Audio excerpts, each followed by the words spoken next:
logic, like in the machine wires, it still has a ripple just like an adder. It's slightly simpler, but it still ends up being a fairly hefty machine. That to add 1 to a number, I check if I'm a 0, or I check if I'm a 1. If I'm a 1, I change to a 0, then I continue. If I'm a 0, I change to a 1, then I stop. So you just got to stop on the first one. But if you change from a 1 to a 0, you have to change the next one 1 to 0, the next one 1 to 0 until you stop. And that's an update. So don't worry about the oscillator and everything. This might be good to do. So I can do the circuit for this. So say I've got a state, so I've got the bits are coming out of the registers with like little oscillators each. And then it all happens with the clock as well. So when the clock, so I might have to answer the clock as well to get it done. But then I put a 0, and so then I check if I'm a 0. So you don't have to do that. Yes, you do. So what I do is I invert it. I don't need another operand. And then I not invert it. And so that means you need a fan up. And then I invert one of them and I not invert the other one. And not let it shorten the process. And if this is power, then I change from a 0 to a 1. Then you write. Oh yeah, but you write the inversion. Oh yeah, so I don't not invert it. Oh yeah, but if I not invert it, that means I was a 1, and then that goes to the next one. Yeah.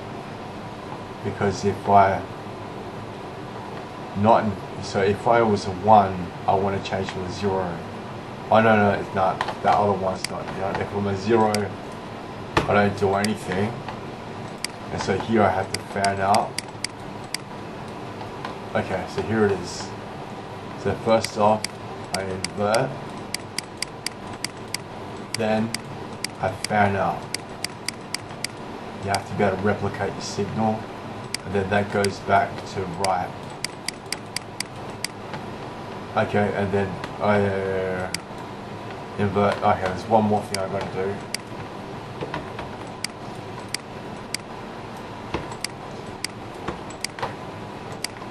I've got to AND with the clock. Because, so I invert it, I AND with the clock, and then I write. But don't I have to invert it if it's a 0 as well? So then I have non-invert.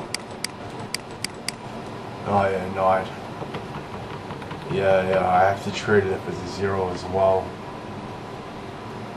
Right, yeah, but you could make it that if I don't write, I'm a 0. Yeah, if otherwise reset. I don't know, no, especially otherwise I'm a 1. Oh yeah. This, you don't write it because it's a 0. Yeah. If I invert it, I am with the clock, and then I don't have to write it. That actually just goes to the next one that inverts, and then I AND to that, and then go on. And what happens is, and that actually causes it not to write. So this is, I did it the wrong way around. This is what I'm turning into a 0. So what I have to do is, but what this is, I do this, and this, I cancels the write. Okay. And so what are we doing? So I got the clock, invert,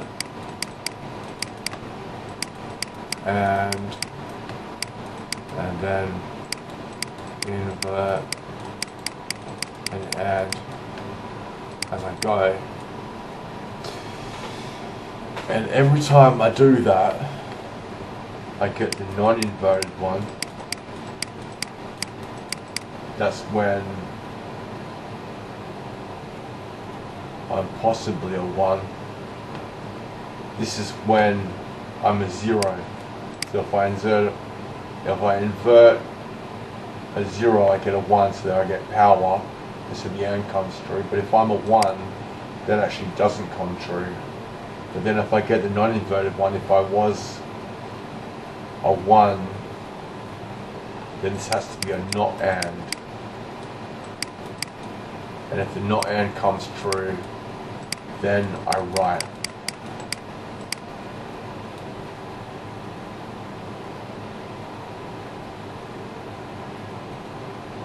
So that's if I'm a 1. If that isn't true, then I'm still a 1. And then, I gotta go a bit more. Then I have my, yeah, this would be good for me to do this one.